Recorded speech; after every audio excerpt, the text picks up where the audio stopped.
University में भारत के बहुत सारे राजघराना वाले पढ़े हैं सब। इंग्लैंड जो जवाहरलाल नेहरू थे वो भी वहीं पढ़ते थे। तो जवाहरलाल नेहरू जो थे वो कैम्ब्रिज यूनिवर्सिटी में पढ़ते थे। तो एक बार जवाहरलाल नेहरू और इंग्लैंड का जो राजकुमार था वो दोनों बैचमेट थे सब, वो लंदन घूमने गए थे सब। तो एक बार एक दुकान पर गए लोग घूमते हुए, तो वहाँ एक टाई पसंद आया जवाहरलाल नेहरू को। तो जवाहरलाल नेहरू ने कहा कि ये टाई हमें दे दो, कितने पैसे हुए। तो वही टाई वहाँ के राजकुमार को भी पसंद आया और वह राजकुमार ने कहा कि ये टाई एक मेरे लिए भी दे दो। तो दुकानदार ने कहा कि सर एक ही टाई है। तो राजकुमार ने कहा कि हम यहाँ के राजकुमार हैं, तुम हमें दे दो। तो दुकानदार ने क्या कहा कि सर ये जवाहरलाल नेहरू ने पहले पसंद किया था, हम इसे देंगे। यहाँ आप देखिए इंग्लैंड क्यों आगे है और हम क्यों पीछे हैं। साला हमारे यहाँ का कोई मुखिया होता है ना गांव का, तो उसका अलग रुआब होता है। वहाँ एक मामूली टाई बेचने वाला दुकानदार भी अपने देश के राजा से नहीं डर रहा था, वो इंसानियत देख रहा था। और उसने किसको दे दिया? उस जवाहरलाल नेहरू को। देखिए, और वहाँ के राजा का इंसानियत देखिए कि राजा इस दुकानदार को कुछ नहीं किया। हमारे यहाँ अगर एक मुखिया रहता तो दुकान का शटर गिरा के बंद करा दिया था, बिहार रहता तो दुकानें उड़ गया रहता। दोस्त सारा नहीं का ऐसे करेगा तुम? कौन ची है रे तुम? कौन ची बोलेगा यहाँ पे? जानते हैं बम में मार देंगे तुरा। हमरे कोचिंग में 8 गो बम मार दिया गजब होता है वहाँ।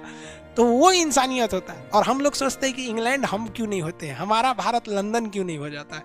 भैया कोई देश आगे पीछे नहीं होता है, उस देश के लोग आगे पीछे होते हैं। इतना सहनशीलता, इतना डेवलप, वो आज से 100 साल पहले की बात है ये, जब वहाँ स्टूडेंट थे जवाहरलाल नेहरू। 1922 की घटना है ये। और आज 2022 आने वाला है, 2020 तो खत्म हो गया, यानी लगभग 98 साल पहले इतनी इंसानियत थी वहाँ पर। तो उसने वो टाई उसको दे दिया। तो राजकुमार के अंदर राजा घराने का खून है भाई, उसको थोड़ा सा ईगो हर्ट हुआ। वो जवाहरलाल नेहरू को कहा कि चलो जाओ, तुम पैदल जाओ, हम तुमको अपनी गाड़ी में नहीं बैठाएंगे। क्योंकि जवाहरलाल नेहरू के पास अपनी कार नहीं थी और राजा अपना राजकुमार कार लेके चला गया, उनको छोड़ दिया। जवाहरलाल नेहरू पैदल आए थे। पता है उस जिस हॉस्टल में रहते थे जवाहरलाल नेहरू, वहां पर 7 गेट था। ऐसे मोतीलाल नेहरू को जब पता चला ना, तो सब गेट के आगे एक ठो कार लगवा दिया था। मेरा बेटा जिस गेट से निकलेगा वहाँ एक कार खड़ी रहेगी। तुमको क्या लगता है तोरे लगे खाली पैसा है? हिंदुस्तान वाले का भिखारी है। और हकीकत भी है, जिस ब्रिटिश ईस्ट इंडिया कंपनी ने भारत को गुलाम बनाया था, एक बिहारी ने हिंदुस्तानी ने उसे क्या कर लिया? खरीद लिया उस कंपनी को। गजब अच्छी बात है। तो ये बहुत वहाँ पे राजनेताओं वहाँ पे किए हैं सब। वहाँ वकीलों के मत पूछिए।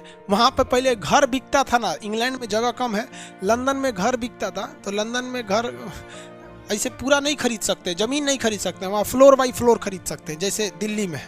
तो नेहरू का क्या नाम, 11 फीट का ज़मीन खरीदा। कहा कि हम ज़मीन जो है ना 11 फीट ऊंचा बनाएंगे। वो क्या किया ना, 10 फीट बनवाया और 1 फीट छोड़ दिया।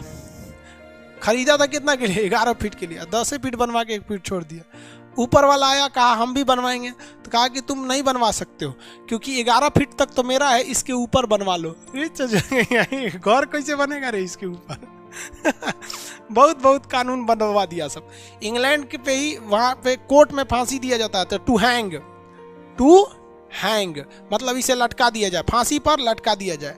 जवाहरलाल नेहरू ने एक आदमी को फांसी हो गया था, छुड़वा लिया था।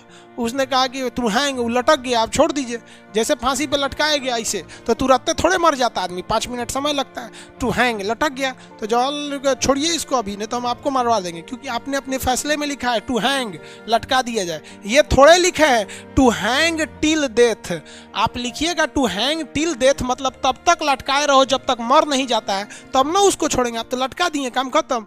तब वहाँ पे संशोधन हुआ, क्या लिखता है? टू हैंग टिल डेथ, तब तक लटकाइए जब तक ससुरा मर नहीं जाता है। तो इंग्लैंड वालों को भी समझ में आया था कि भारतीय क्या चीज़ होते हैं सर।